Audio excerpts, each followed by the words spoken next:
নমস্কার সবাইকে। আজকে দেখো হঠাৎ করে প্ল্যানিং হয়েছে যে আজকে একটু গোশালাতে যাইমু আমরা, শিলচর কাঁঠাল রোড। তো অনেক দিন হয়ে গেছে গোশালাতে আর যাইতে পারছি না। আজকে যাইমু কালকে যাইমু করিয়া দিন মানে আমরা চেঞ্জ করি, কিন্তু যাওয়ার হয় না। তো আমি আজকে সবাইরে মানাইলাম যে চলো গোশালাটা আমরা দেখি আই। তো ভিতরে যখন গেলাম তো তোমরা দেখতে পারা এখানে, তো এখানে ঘাস রাখা হয়েছে গায়ে মাথারে খাওয়াইবার লাগিয়া। আর তোমরা গোশালাটা কীরকম লাগছে একটা অবশ্যই এটা কমেন্ট করিও।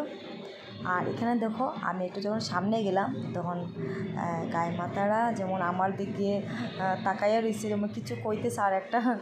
আর এদিকে দেখো নিউ একটা কনস্ট্রাকশন হয়েছে, এইটা পাখির লাগিয়ে হয়েছে, পাখির আয়া থাকবা লাগি। আর এই যে বিল্ডিংটা দেখরা এটা হলো নতুন গায়ে মাতার লাগিয়া, তো এখনও পুরাপুরি হয়েছে না, কাজ চলে।